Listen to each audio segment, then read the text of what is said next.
یہاں پر ہر چیز ختم ہوتی ہے، پیسہ، وقار، عزت، اکڑ، غرور، نفرت اور منصب، اور صرف عمل باقی رہتا ہے۔ اللہ ہمارا خاتمہ ایمان پر نصیب فرمائے۔ اس بھاگتی ہوئی زندگی میں اپنی ذات میں کم از کم اتنا ٹھہراؤ پیدا کرنے کی کوشش ضرور کریں کہ کم از کم آپ نماز سکون سے پڑھ سکیں اپنے رب کی خاطر۔ ہماری زندگی میں کچھ لوگ ان پھولوں کی مانند ہوتے ہیں جو پرانے بھی ہو جائیں یا انہیں رکھ کر ہم بھول بھی جائیں، پھر بھی ان کے خلوص و محبت کی مہک ہماری کتاب کو مہکائے رکھتی ہے اور ہمیں ان تمام لوگوں کی یاد دلاتی رہتی ہے جنہوں نے ہماری زندگی میں خوشیاں بخشی ہوتی ہیں۔ وفاداری بہت قیمتی صفت ہے، سستے لوگوں سے اس کی امید نہ رکھیں۔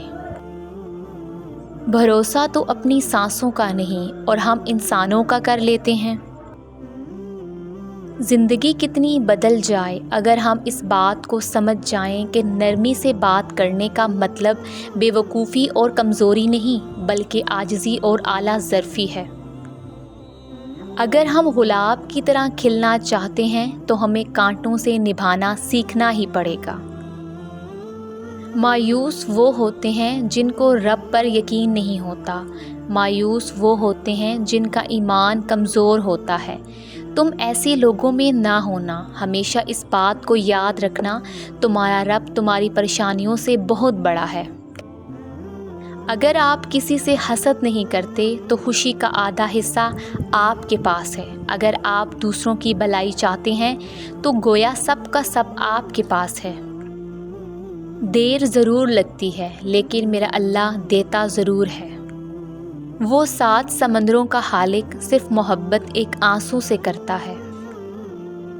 اگر کبھی آپ پریشان ہوں تو یہ سوچا کریں کہ یہ وقتی بات ہے، ختم ہو جائے گی، جیسے روز رات کو دن کا شور ختم ہو جاتا ہے، جیسے روز صبح کو رات کی تاریکی منجمد ہو جاتی ہے اور سورج دوبارہ روشن ہو جاتا ہے، اور پھر اللہ پاک تو ساتھ ہے نا۔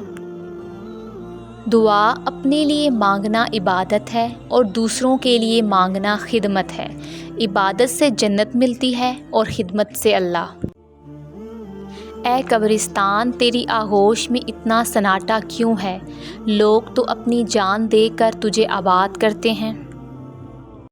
اگر آپ کو یہ ویڈیو اچھی لگی ہے تو ویڈیو کو لائک کریں، چینل کو سبسکرائب کریں۔ تو ملتے ہیں اپنی نیکسٹ ویڈیو میں، اپنا خیال رکھیے گا، اللہ حافظ۔